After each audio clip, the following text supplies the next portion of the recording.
What's up? It's Rob Cressy, and I am oh so excited to be sharing my thoughts, my mindset, my lessons learned from one of the greatest experiences I have ever had in my life. And I just got back from Driveway to Hell. And what is Driveway to Hell?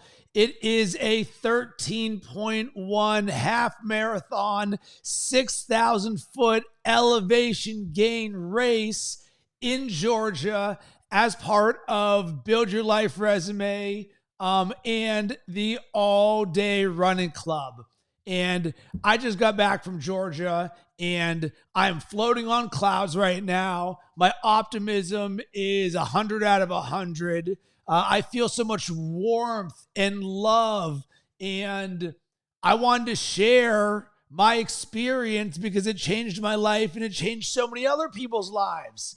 And what I'm going to do is I'm going to make this very structured because there's so much goodness in here. So I'm going to talk about the people, the experience, and the race. So let's start with this. How do I even get here in the first place? Driveway to Hell. So I've been a part of Jesse Itzler's Build Your Life Resume community for the last few years. I saw Jesse speak at Grant Cardone's 10X Growth Conference a few years ago. And when he was on stage, I had never heard of him before in my life. And within 3 minutes, I was like, who is this dude in a t-shirt and a headband, and why is he now my spirit animal? I drank the Kool-Aid immediately. He was my vibe. He was my energy. I loved his outlook and mindset on life and building your life resume and design your life before your business. And I'm like, let's go. And certainly with my podcast being best year ever, a lot of that comes from the inspiration that I've taken from Jesse and Build Your Life Resume. So that then evolved into me being part of the original Big Ass Calendar Club. And I was in there the first year, and I was in there again this year. Also in between there was the 30 Days of Excellence, where I got introduced to Chad Wright and Marq Brown. And the last few years have been some of the best years of my life from a personal growth and development and mindset standpoint because of Jesse and his community and the things that he has created for us to allow us to level up. And one of the things that I've been yearning for so much is an in-person event, but unfortunately, as we all know, that's been very challenging because of the pandemic that's been going on the last few years. But finally, we got the opportunity to do an in-person event, Driveway to Hell. Jesse said, we are going to do this. So he put it on, and holy smokes, Batman, it was a 15 out of 10. It far exceeded every expectation I could ever have. I knew it was going to be incredible, but it was even more incredible than that. So let's get to the very beginning. So, all right, it is Saturday morning, and I get up at 3:40 a.m. to drive to Tampa Airport for a 6:15 flight. Boom, get into Atlanta at 8 o'clock. So it's like, all right, the event doesn't start until 3 o'clock or so. Got some time to create with. So I went and I just Googled best breakfast in Atlanta, and boom, Atlanta Breakfast Company comes up, 6,000 reviews. They have the best chicken and waffles. Boom shakalaka. Sign me up for that. I did that. It was incredible. After that, I got some recommendations from some people. Hey, check out Ponce City Market. And I'd been there once before, and I love it. It has such a vibe and an energy to it. And for me, having recently moved from Chicago to Sarasota, Florida, one of the things that I miss is the pulse and the energy and the vibe of a big city. And when I got to Ponce City Market, there's just shops and restaurants all over the place. And there's people, and there's a thing, I think it was called the Beltway, where for anyone who lives in Chicago, it's very similar to the 606. It's just a giant road where people can run and walk and just kick it. So I was just exploring, meeting people, went into Allbirds, ended up buying the guy who was working there a coffee because I was like, hey, man, I'm going to go grab a coffee. I'll be back in a bit. He's like, you mind getting me one? I was like, sure, let's do this. And he was like, are you serious? I was like, yeah, man. And for me, going into this weekend, I set an intention that I was going to have an amazing weekend. And as part of that, one of my declarations is, I am abundantly generous and I am a giver. So boom, seeing that opportunity, I wanted to give to him. I'm also someone, another declaration of mine, I am a force of attraction. And I attracted him into my life to get that opportunity. So boom, my vision is out there just seeing how I can help people. So I go for, I don't know, I think it was a 35 or 40 minute walk down the Beltway. And about a week before Driveway to Hell, I'd connected with a guy named Luke, who's part of the Big Ass Calendar Club online. And we jumped on a call and man, we vibed immediately. And we were talking about ways for us to work together on the coaching side of things. He's got some amazing things going on. I've got some amazing things going on. And there's definitely some overlap. So we're like, awesome, man. We're going to get the opportunity to meet each other when we get to the event. And it just so happens that I'm at Ponce City Market at, I don't know, 11:45. And I'm trying to figure out what to do with the next 3 hours. So I just text him seeing what's up. And he's like, hey, man, drive here early and let's grab lunch because we're taking a bus to where the event is. And I was like, all right, let's do this. Boom, get in my rental car, drive an hour and a half to where we're going to pick everything up. And that single decision changed the course of the rest of my experience and likely the rest of my life in the best way possible. So I very easily could have eaten at Ponce City Market. The food there is incredible. They have everything. But I knew that for me, it was more important to meet people and build connection. So I didn't know what was going to be available for us to eat for where we were going. But I was like, you know what? I want to kick it with my boy Luke, who's new to my world. We get there and Luke and I are just walking down the street looking for where to eat. And I'm wearing a Build Your Life Resume hat. And why in the world did I do that? And that is strategic. Of course, I'm there for a Build Your Life Resume event, but I wanted that to be a bat signal to anybody that I see, whether I'm at the airport, the rental car, in Atlanta, at the event, or walking around looking to get lunch. I want people to know I'm a part of this so that they can come up to me and say, hey, I'm also part of this. And as good fortune would have, two women come up to us and say, hey, are you going to Driveway to Hell? And we're like, we are. Boom. Immediately, there's an energy here. And we meet Rissa and Leslie. And they immediately became our best friends in our crew. And you know you found some special people when the second you meet them, you're already hugging each other. And this is a testament to the Build Your Life Resume community, because immediately we were friends, and then we sat down and we're like, well, we're going to grab lunch. And they're like, we're going to grab lunch. Boom, let's all grab lunch together. So then for the next hour, we're eating lunch, chopping it up. And it immediately got into real conversation where we're talking about what's going on in each other's lives, what we're looking to get out of this, and our expectations for everything. And it was so intentional. It was so loving, and it was so friendly. And there was just a depth of conversation, which I feel like is so joyful, but also is often missing in air quotes regular life. That the level of conversation that we were having immediately with Rissa and Leslie, boom, it just warmed my heart. So we leave lunch, and then somebody else comes up to us and is like, hey, you going to Driveway to Hell?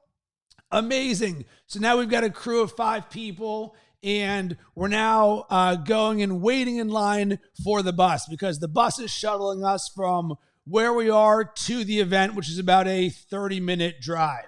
And Driveway to Hell is going down at Jesse Itzler and Sarah's new cabin location. We're not disclosing, but we're just in Georgia somewhere. So we all get on the bus there, and there's a vibe and an energy. But before then, I really set an intention to meet as many people as I can, because that's what I wanted. I wanted the connection. Finally, we're here to be able to see all the people that we've seen digitally online. And I'm someone who's very out there from I'm always creating content. I'm always sharing my experience. I live this life. As we speak, I look up right now and there's my big ass calendar. And for me, I take this in because it's the best way to live. How do you design your best self? Simple, design your best life. I love this. So we're going there, and because I've now got a crew, I'm introducing people to the crew. And this is a little relationship building tip for everyone. And this is something that I learned when I went to the Arte Syndicate Live. So another group that I'm a part of is Ed Milet and Andy Frisella's Arte Syndicate.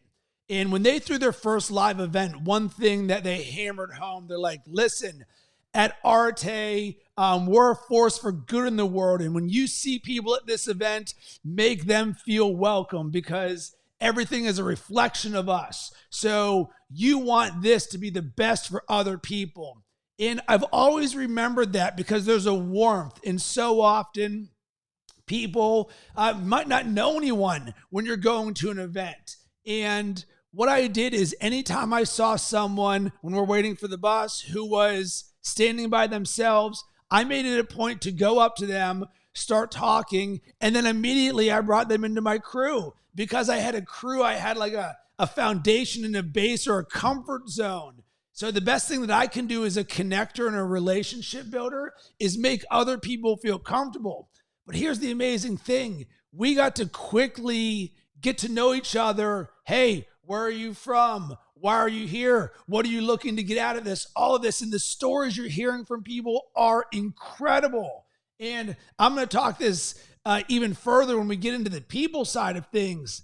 And actually, that's what we're going to get into. But these were the greatest humans I've ever met in my entire life. The people who are a part of this community, who are at Driveway to Hell, were without a doubt the best people I've ever met in my life.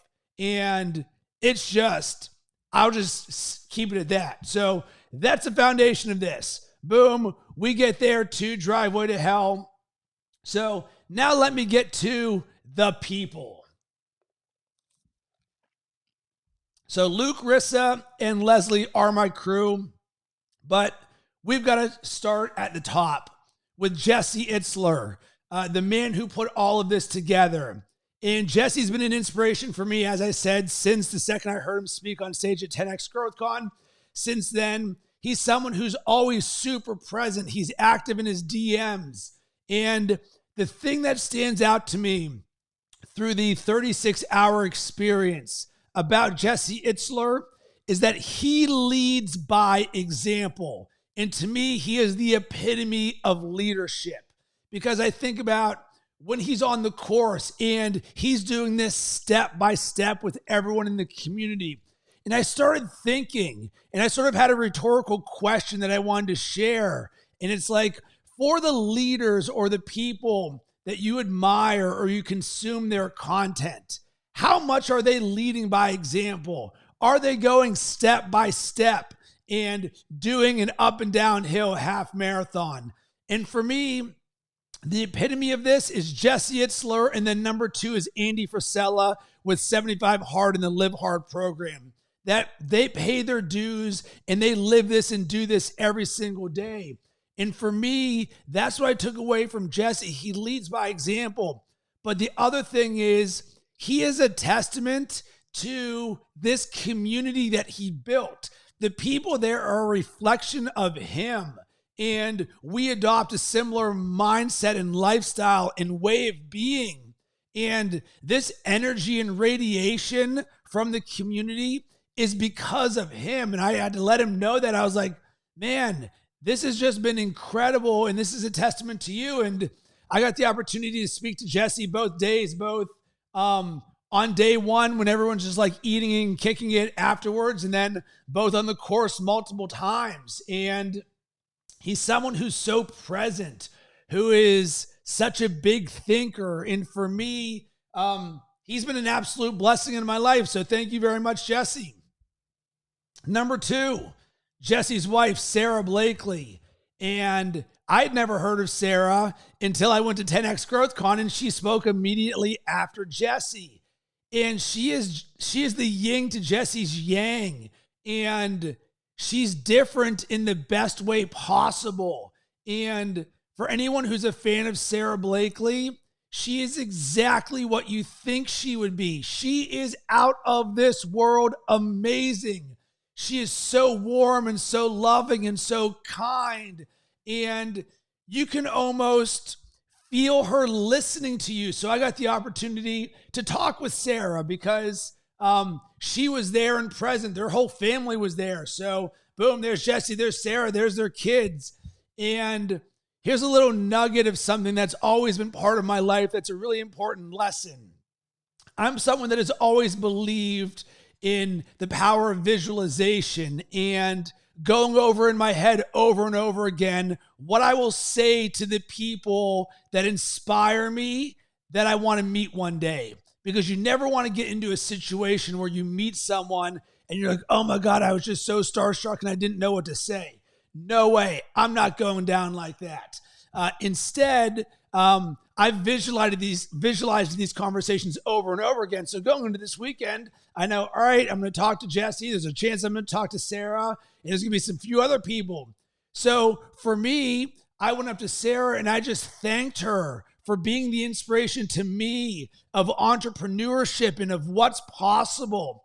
Because her story of how she started and then grew Spanx, to me, is the model for entrepreneurship. And she did it herself. And I told her that. And she just radiated with positivity and was so grateful and took a picture with me. So I got to show some love to Sara Blakely because she's absolutely incredible. There's a few other people who are there that were just unbelievable. Inky Johnson. So on day one, we go and eat dinner, and shout out to Super Jenny. The food that she made was out of this world amazing. The food the entire time was great. So boom, Jesse brings on Inky Johnson, who's a motivational speaker who had come on 30 Days of Excellence once before. And boom, Inky brings the fire. And it just so happens I got the chance to meet Inky before his talk because I was walking back from the bathroom and boom, there's Inky Johnson. I know exactly what he looks like because I follow him and I consume his content. So once again, boom, I showed him some love saying, thank you for inspiring me. On the course on race day, I got the opportunity to talk with Marq Brown for a few minutes. And Marq Brown, I first learned of him through 30 Days of Excellence. And what I always loved and admired about Marq Brown is how important his family is to him and how he makes that primary. And for me, the narrative of Marq Brown is he's there for his kids' baseball games. And I was like, man, I love that.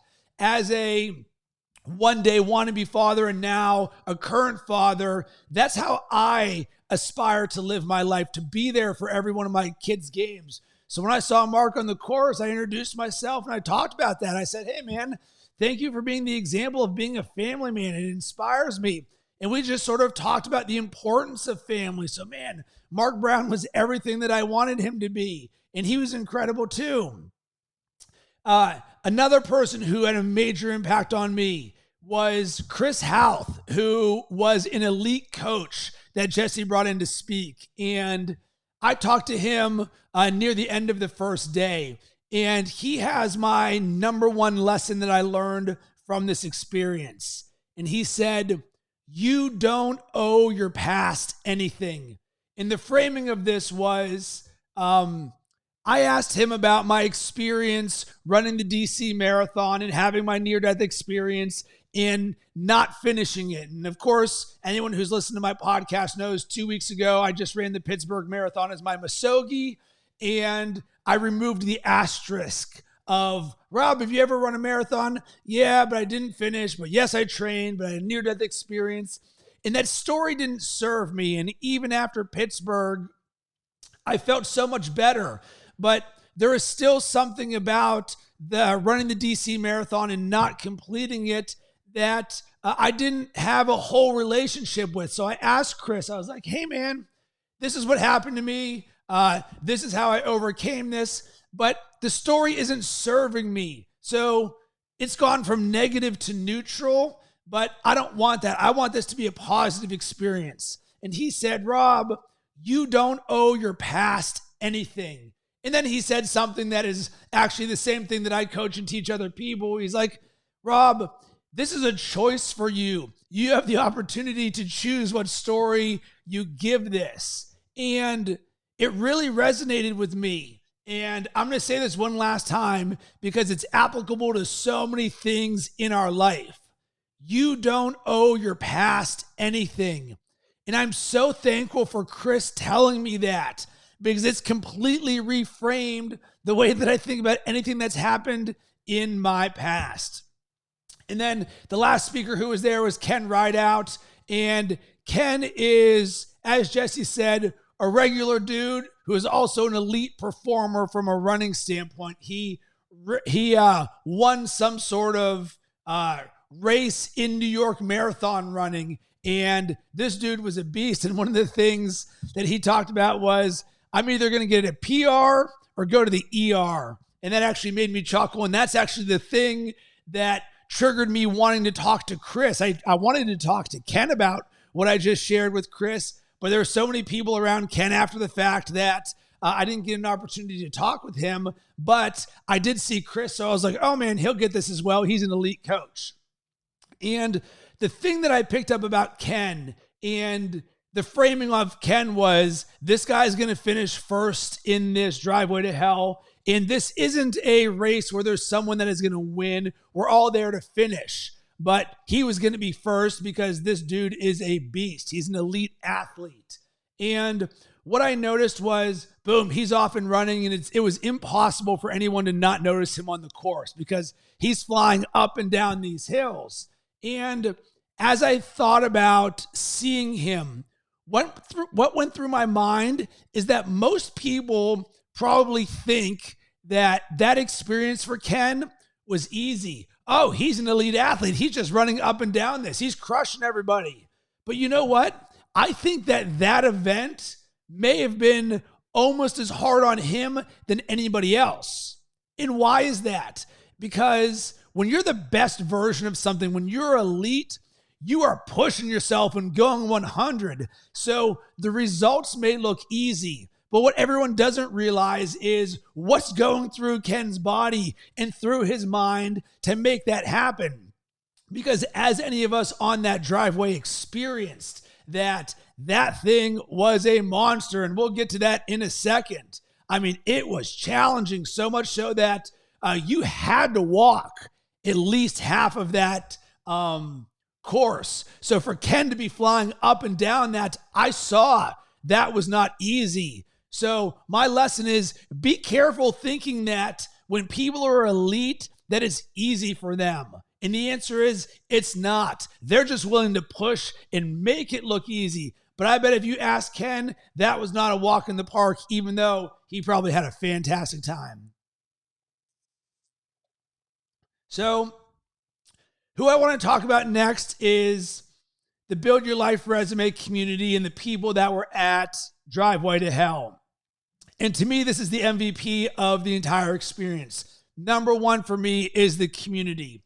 And as I said, these are the best people I've ever met in my entire life. There was not one bad apple there. Zero. The people were so kind. They were so friendly because we were all there for a common goal to be the best version of ourselves, to add an experience to our life resume. And there was a warmth and a glow and a focus and a drive to everyone. And this was an event where there was people of all different shapes and sizes. People looked different. There were elite athletes. There were people who didn't train. There was old people. There was young people. There was everything in between. This is legitimately a community. This wasn't like an elite event. This is for everyone who wanted to do something for themselves. And for a lot of people, this was their masogi, the one thing they do every single year that is so hard that the benefits of it will last the entire year. And for me, I made it a point to talk to as many people as possible. And I truly believe I spoke to virtually every single person, whether that was on day one or day two, before or after the race, or on the course. Because people are passing by and I wanted to do everything that I could to be an encouragement to others. And I'll get to a deeper dive on this when I get to the race experience. But for me, I knew that one of my declarations, I'm the happiest person on earth, shining my light on everyone. So I am that shining light for the community. And I knew for me, I was prepared for this race and I'm smiling and I want to make sure to send those good vibes to everybody else because I know not everybody feels the way that I do on that course. So I want to give a shout out to some of the people that I met, and I can't even name everyone. This is just off the top of my head. So I already showed love to my crew at the beginning, but I met Gavin and Dee and Jimmy and Jim House and Mo Pierce and Stephanie and Cinia and Belinda and Dr. Gregory and Joshua. There's just so many people that whether we're breaking bread and eating breakfast or dinner or on the course or in Tent City, there's just so many people. And I just got to give a shout out to the community. I am so in love with this community right now. Like I am just literally radiating love. I also have to give a big shout out to the Build Your Life Resume support team. It was so great meeting Kevin Walker. I feel a kinship to Kevin because Kevin's a new dad. He loves basketball. He's also training for a 24-hour race, which is coming up in 2 weeks. And Kevin, I know you're going to kick ass at this. And I know Kevin has supported me on my journey when I was training for the Pittsburgh Marathon for my Musogi. So I'd see him liking my posts and showing me love there. So immediately we had sort of a connection and we'd never met in person before. So we're dapping each other up. So a big shout out to Kevin. It was great to meet Amanda, who does a lot of Jesse's content. And shout out to both Bianca and Lori, who helped with the logistics of all of this. And I got to give a shout out to my man, Dan, who was at the Midway Hydration Station. And I got to give a shout out to Rachel Martin and David Shiner, who were at the bottom station. And David was actually on my podcast a few episodes ago. So if you're someone who wants to dive deeper into the Build Your Life Resume community, check out David and I probably 3 or 4 episodes ago on the Best Year Ever podcast. So that's the people, and they were amazing. All right. I also got to give a shout out to my man, Robert Timmons, who I saw in the airport wearing a 30 Days of Excellence shirt in Tampa on the way to Georgia, and then also met him at the event while we were waiting for the bus. And we then became friends during the event. Then we were both on the flight back. Our flight wasn't until 10:15 p.m. on Sunday. So we then kicked it for the next hour and a half or 2 hours that we had. He and I became kindred souls because we're both about that personal growth and development life and coaching. So a big shout out to him. All right, now time for what I'll call the experience. So Driveway to Hell. Yeah, we're running an up and downhill half marathon, but one of the most fun things, and I think this is what makes this so unique, was the experience. And this is everything outside of the race. So the number one thing anyone who's ever followed Jesse on Instagram knows, he is about that cold plunge life. So we get to the Driveway to Hell and you get to the top of the hill, or I guess the top of the driveway, and we see what is probably 15 inflatable cold plunges. We see a sauna. We see 2 more cold plunges out there. And the cold plunge experience was something that I was looking forward to. It's something that I've been visualizing for years because I would always see Jesse invite friends over to his house, and he almost had like a rite of passage where you had to jump in his cold plunge, and he would oftentimes put that on his IG stories. So for me, when I was taking my cold showers, I would visualize myself being there in that moment with Jesse, where, hey, I'm doing a cold plunge either at his house or at one of his events. And how do I want that to go? So boom, I've mentally been preparing for this. I've been doing this for years. So we get there in day one. I don't know, it's 5 p.m. or something. All right, let's go. Time for the cold plunge. And we're in the middle of the mountains in the woods. So we changed in one of two little pop-up tents. So changing was its own challenge because you can't stand up in this. You can barely kneel, which sort of makes me chuckle. It was a fun experience. And this is literally right next to the cold plunges. So I remember both Rissa and I are like, all right, let's do this together. And we get in there, and despite preparing for the cold plunges for years, the second you get in one of those, you're like, ooh wee, it is freezing. And I think the thing that everybody experienced the most, your feet get freezing immediately. I thought my feet were going to break off. So I am submerged from anywhere from chest down. So either everything is underneath other than my head, or maybe my arms are out. And wow, it was freezing. So our friend Leslie timed us, and Rissa and I did 2 minutes. And my mindset during the cold plunge was something that I actually picked up from watching one of Jesse's IG stories with his friends. And one of them, and it was actually from a week ago when they were doing the test run of Driveway to Hell, one of his friends was just crushing it. It was like, boom. He was sitting in the cold plunge, did not move. And Jesse said to him, you are in total control. And I'm someone who is a master of language and a very active listener. So immediately I picked up on that, and I was like, boom. My mindset for being in the cold plunge is I am in total control. And I thought about that guy, and that's who I am now too. So I am in total control. And then I thought about when I was doing Andy Frisella's Live Hard Mental Toughness program on 2 separate occasions for 30 straight days, we got to do a 5-minute freezing cold shower. And that is as cold as the shower gets. And one of the things that I did was created a music playlist so that I would sing and dance in the shower as freezing cold water is on me, as a way to get my mind on something else. So another thing that I'm thinking while I'm doing this 2-minute cold plunge is Bob Marley, every little thing is gonna be all right. So this is going through my mind, and I'm in total control.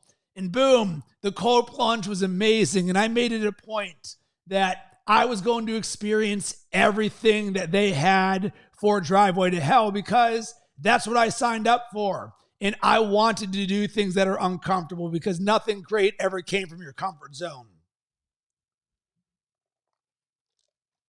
All right. The next thing right next to the cold plunge was the sauna from Embrace North. And I got to give a shout out to Embrace North and my man Sauna Poppy, because this was the best sauna I have ever been in my entire life. So anyone who's thinking about buying a sauna, call Embrace North. This thing was incredible. And after I cold plunged, I went in the sauna, and they did 10-minute rotations, and it's 200 plus degrees in there. So it's me and a few others, and all of a sudden, in walks Jesse and Sarah. So they drive up the driveway in their truck or in their van. Boom, I cold plunge, I jump in the sauna. They're doing their thing, and then all of a sudden, Jesse sort of like introduces Sarah to the sauna, and Jesse actually has a video of this on his Instagram post today or yesterday, so you'll see it happening when Sarah's also filming. And Jesse's loving it. He's dapping everybody up.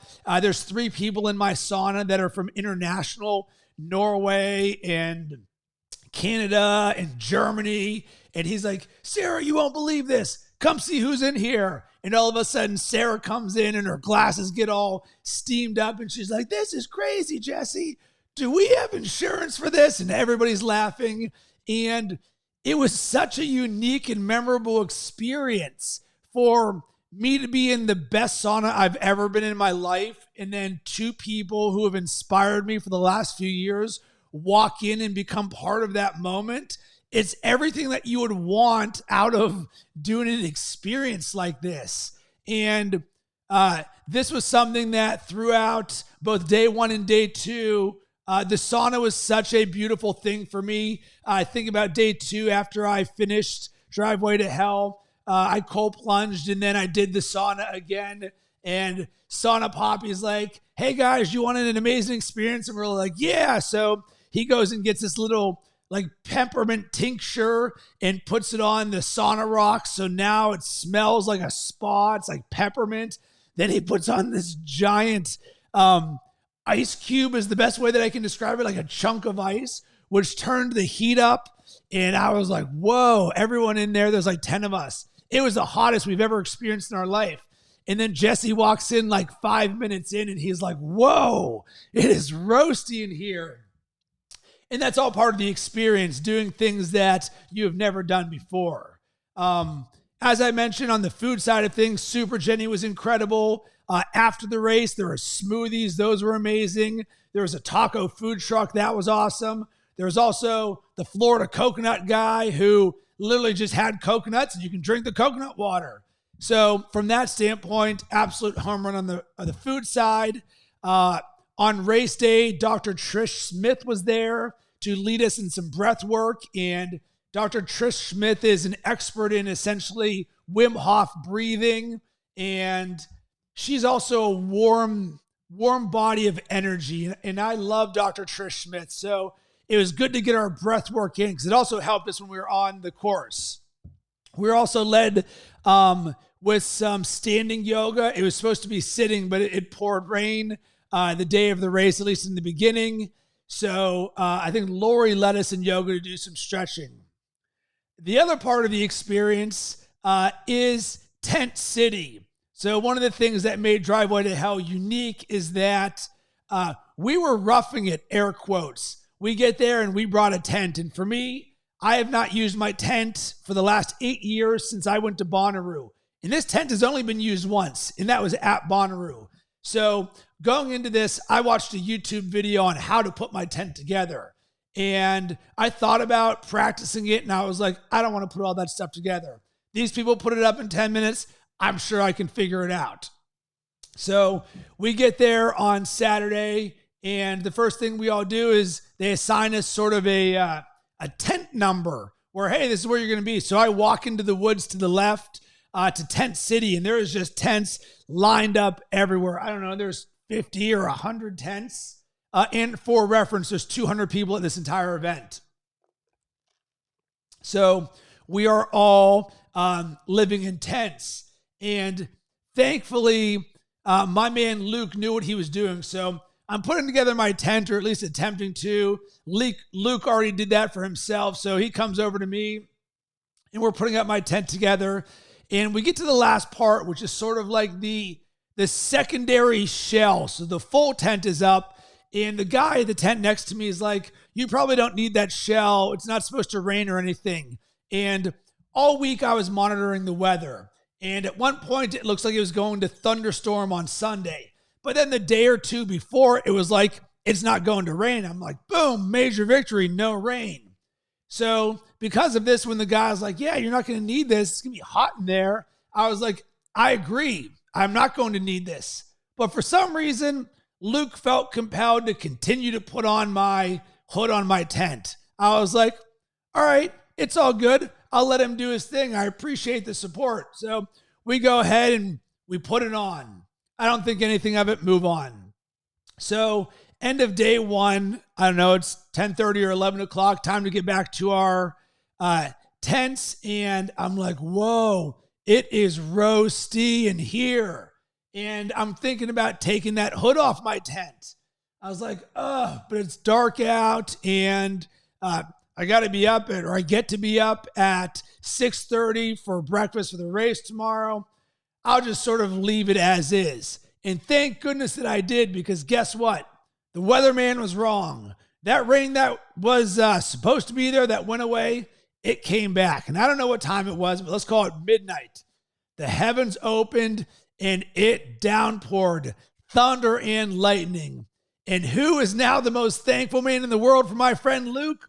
Me, because my tent held up amazing. Shout out to Marmot. This tent did not have a single drop of water in it. But the tent experienced, because it's pouring rain, and I bought some tiny little blow-up sleep mattress on the bottom from Amazon that was barely bigger than bubble wrap. So I'm not sleeping on the ground, but I'm about a third of an inch from the ground. Safe to say, I got virtually no sleep. Someone was snoring near me. I don't know who. It's pouring rain. It's thundering and lightning. And my little sleep bed has a tiny pillow. I'm using a towel as a secondary pillow. Originally, I put my blanket below me because I'm so hot. I wake up in the middle of the night absolutely freezing. I was like, whoa, temperature change. Put on long sleeves, put on a hoodie, use my blanket. Now I'm just turning back and forth for the rest of the night. I estimate I got maybe an hour or two of sleep, if that, but it doesn't matter. When my alarm went off at 5:59 a.m. in the morning, I was thankful it went off because I would rather have been awake than asleep because I was that uncomfortable. And that's all part of the experience. So I loved every second of it. And quick little side note, why in the world did I set my alarm for 5:59 a.m.? Well, they had said breakfast is served between 6:30 and 7:30. I'm like, well, I'm getting every part of this experience, so I'm going to make sure I'm up there right away at 6:30. But it's also pouring rain in the morning when we wake up.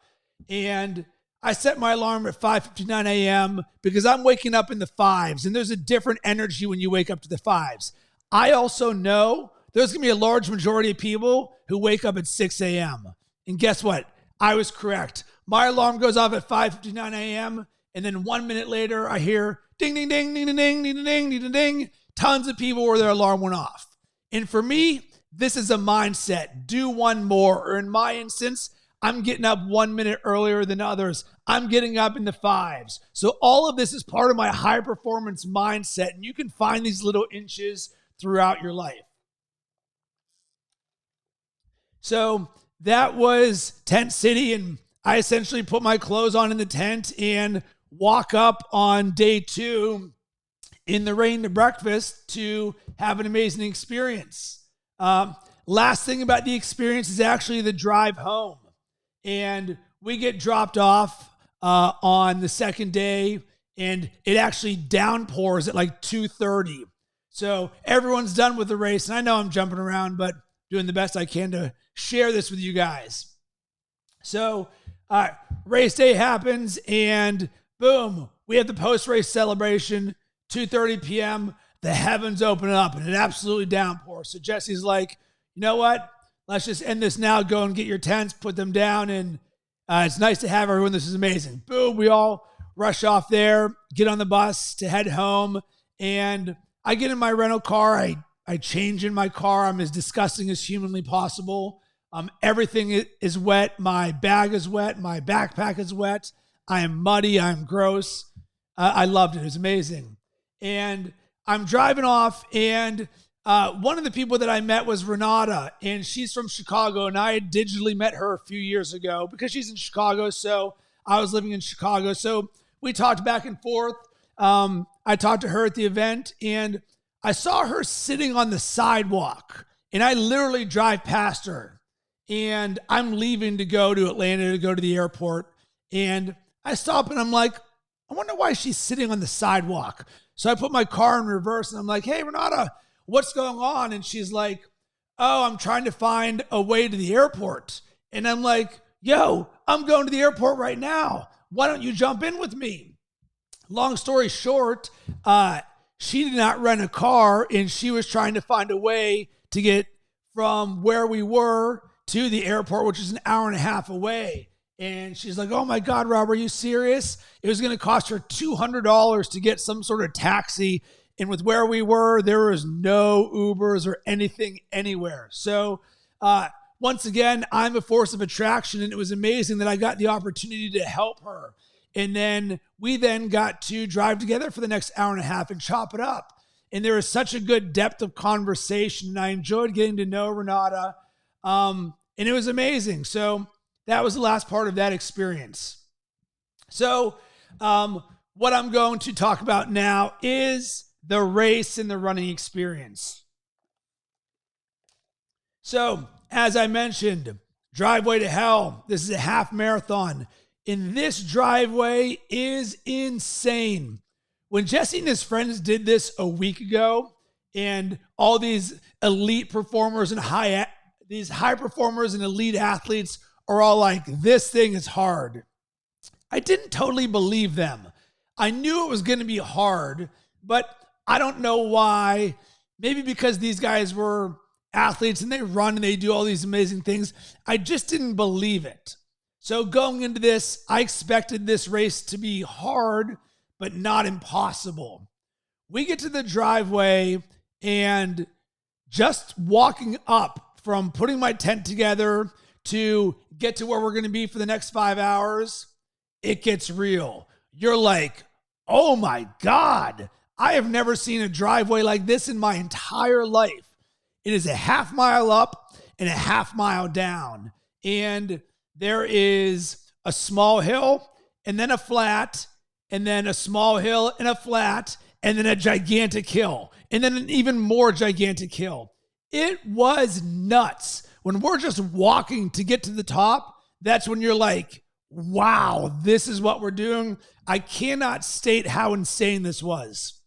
So that made this even more fun because of how just crazy it was. So my mindset for this race is have fun. Physically, I'm as prepared as can be because I just ran a marathon 2 weeks ago.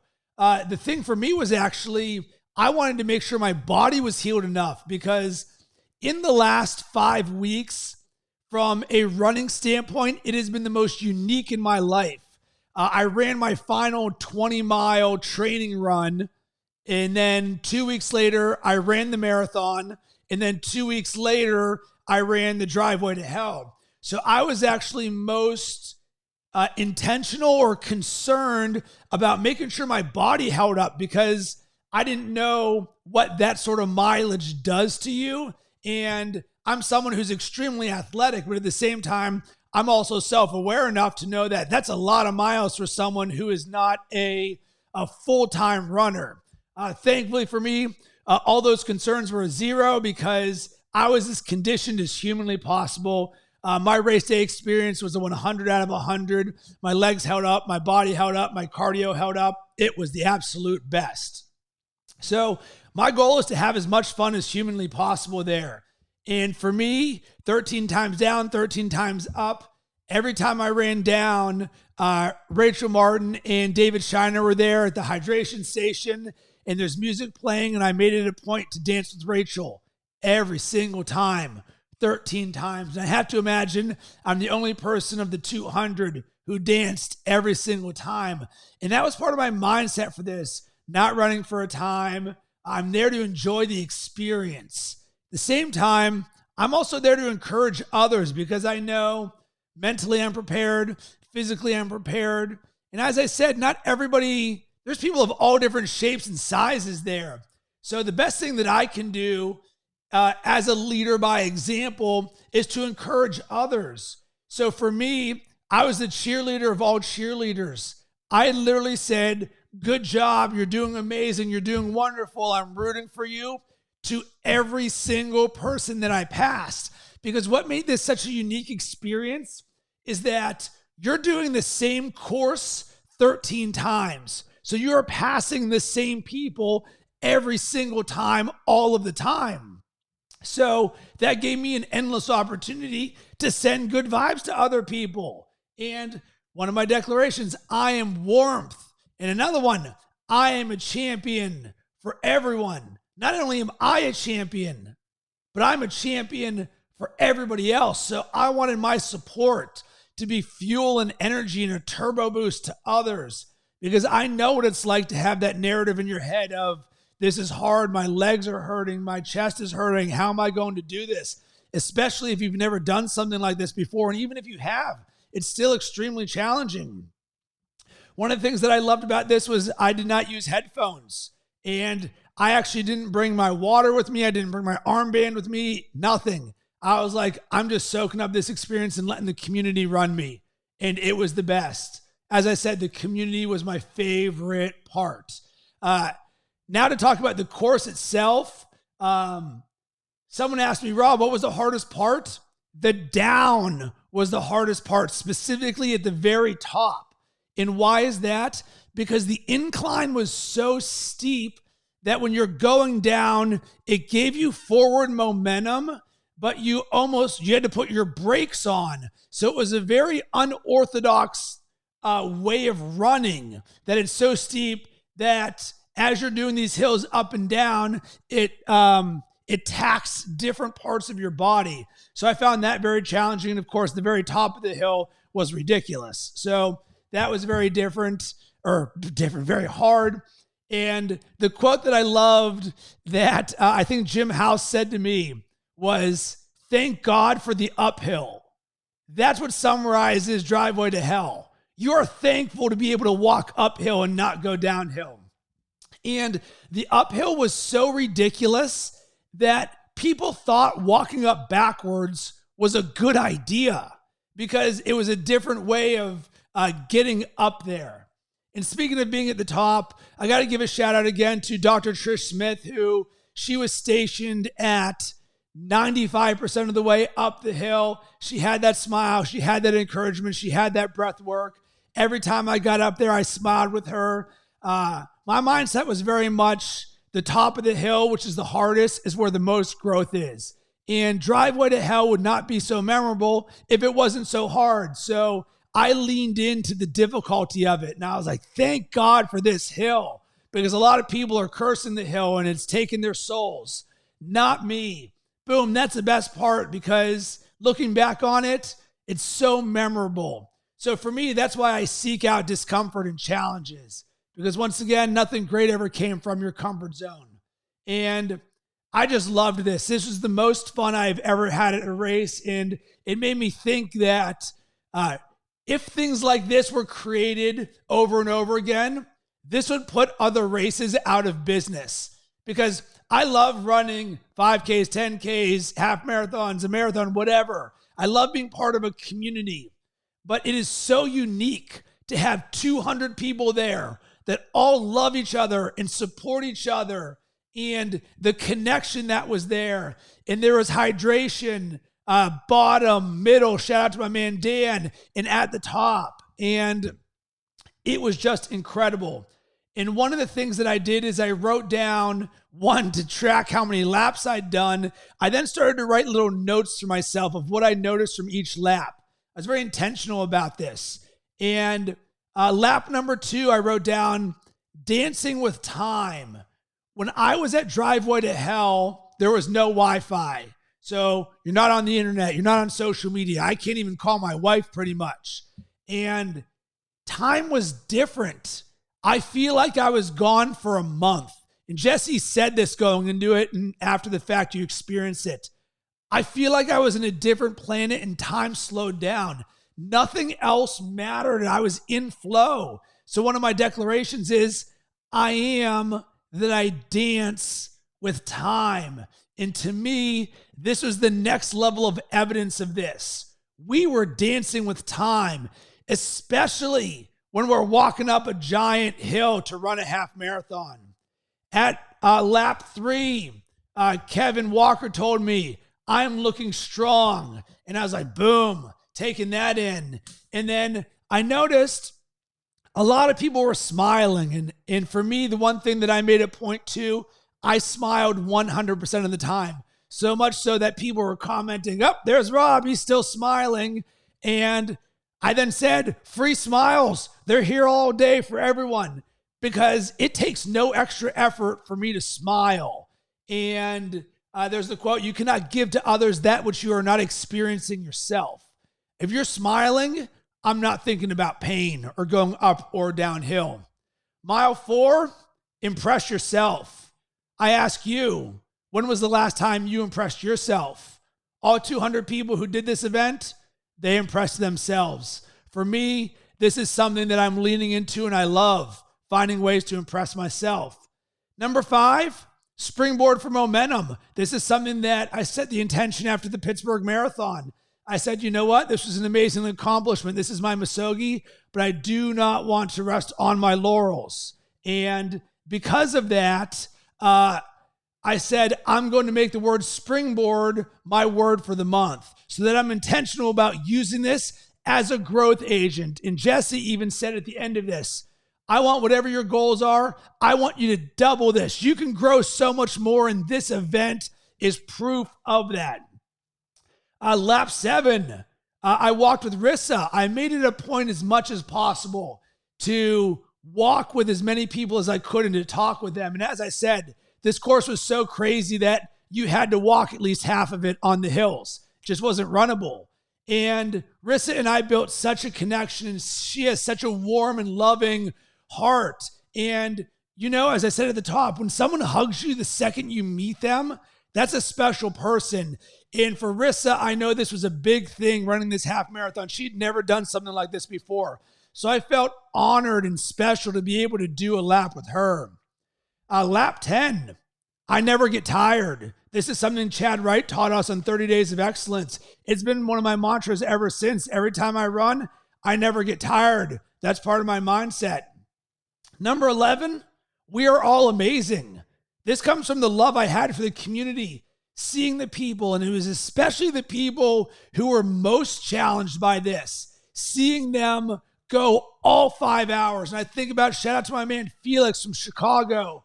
I made it a point to walk with him, and we talked about the Bulls and DeMar DeRozan and Zach LaVine, and he was someone that he gave maximum effort. He went all in.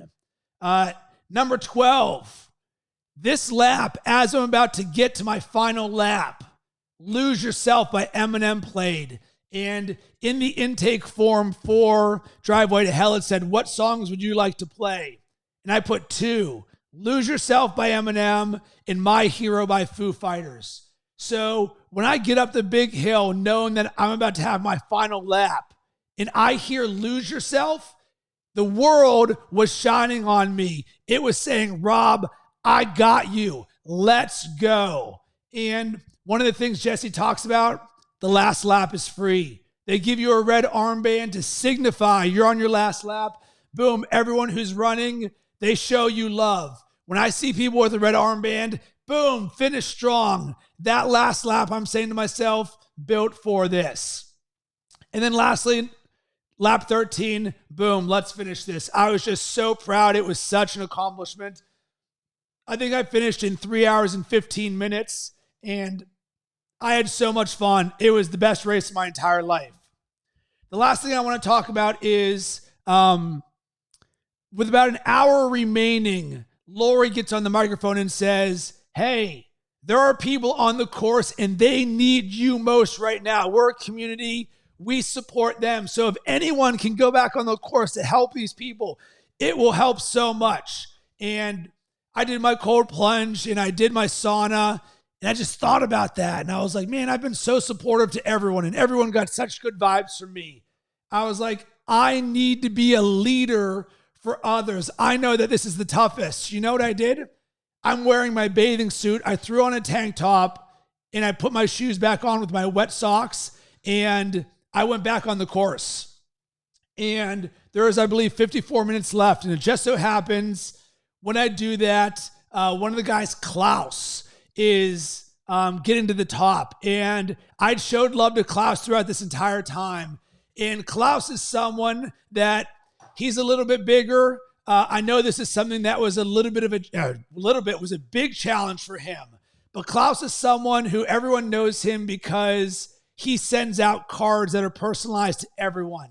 So I felt a connection to him, even though Klaus and I had never met in person.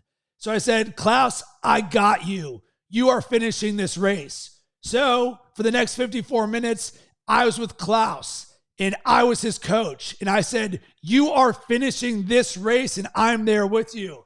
So we go down, and I didn't know how it was going to happen, but I knew it was going to happen. And with this, I believe and he had to do 2 laps. So we had to do 1 lap to get to his final lap and his red armband lap. And I believe, so that's 4 total laps, up, down, in 54 minutes. And he's hurting, but he keeps moving forward. And at the bottom of the first lap, I made a new friend, Anne-Marie, and she jumped on board with the Team Klaus. We called it Klaus's Army. And we were there encouraging. And this is one of the most proud moments of the entire thing for me, because Klaus gave it his all, step by step. And we get to his last armband lap, and we get down, and we're going back up on the final lap. And now we've got 5 or 6 or 7 people. My friend Joshua joins on board, and I think David Shiner's there. And we're cheering him on step by step. Klaus, let's get to this flag. Let's get to this stump. Boom, step by step by step. And we told him there are 193 other people waiting to cheer you on. And this is going to be the best feeling of your life. And he did it. And it was incredible. It was so inspiring to see him do this. And it's a testament to this community and going all in. And I'm going to leave it with this, because it was everything that Driveway to Hell is about. It's going to touch me for the rest of my life, because he went all in and he made it happen. So I got to give a shout out to Klaus for doing that. I'm so proud of you, my friend. I got to give a thank you to Jesse Itzler. I got to give a shout out to and a thank you to Sara Blakely, to Build Your Life Resume, to the All Day Running community. It was the best experience ever. My life has changed forever. I'm floating on clouds. I'm so happy. I'm so optimistic. I'm living my best life. I am my best self. I'm a shining light and example for others, and I can't wait to meet in person again. Sending tons of good vibes your way. I would love to hear from you. If anything that I said inspired you or caused you to take action, or you were at the event, drop me an email, rob@robcressy.com, or hit me up on all social media platforms @RobCressy.